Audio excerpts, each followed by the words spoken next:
बारहा आकाश के सभी एक दिन ला। অবশেষে সবার অপেক্ষার অবসান ঘটিয়ে আখি হাজির হলো তার হবু জামাইকে নিয়ে। হ্যাঁ ভিউয়ার্স, সোশ্যাল মিডিয়াতে রিসেন্টলি দেখা গেছে একসাথে আখি এবং তার হবু জামাই। তাহলে কি শেষমেশ প্রকাশ্যে আনলো আখি তার হবু জামাইকে? এটাই এখন সকলের প্রশ্ন। চলুন বিস্তারিত ঘটনা জেনে নেওয়া যাক।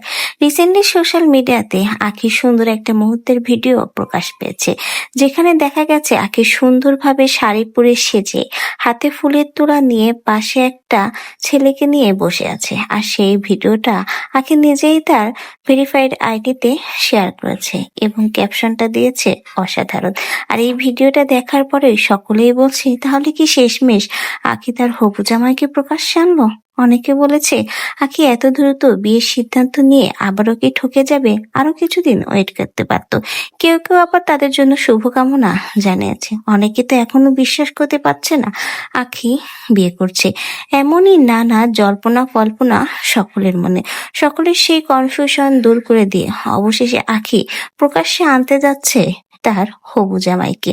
অনেকে তো বলছে আখি এমন ভাব করছে যেন এটা তার প্রথম বিয়ে। কেউ কেউ তাদের জন্য শুভকামনাও করেছে। তো ভিয়ার শেষমেশ কিন্তু বোঝাই যাচ্ছে সামনে হয়তো আখি নতুন কোনো ধামাকা বা নিউজ দিতে যাচ্ছে। এর মধ্যে আখির এই ভিডিওটা সোশ্যাল মিডিয়াতে তুমুল আলোচনায় রয়েছে। আখির পাশে এই ছেলেটাকে, তাহলে এটাই কি আখির সেই জীবন সঙ্গী? এই কি আখির হবু জামাই যাকে সে বিয়ে করতে যাচ্ছে? যদি তার জামাই হয় হবু জামাই, তাহলে কেন আখি এখনো তার মুখ দেখাচ্ছে না? তাহলে কি এর পেছনে বড় কোনো ঘাবলা আছে? কেউ কেউ তো আবার বলছে হয়তো বা নজর লেগে যেতে পারে, এর জন্যই আখি নাকি মুখ দেখাচ্ছে না। অনেকে তো বলেছে মুখ না দেখানোই ভালো, কারণ মুখ দেখালে আর সংসার টিকবে না। তো ভিউয়ার্স, আপনার এই বিষয়ে কি মন্তব্য কমেন্ট বক্সে জানিয়ে যেতে কিন্তু ভুলবেন না।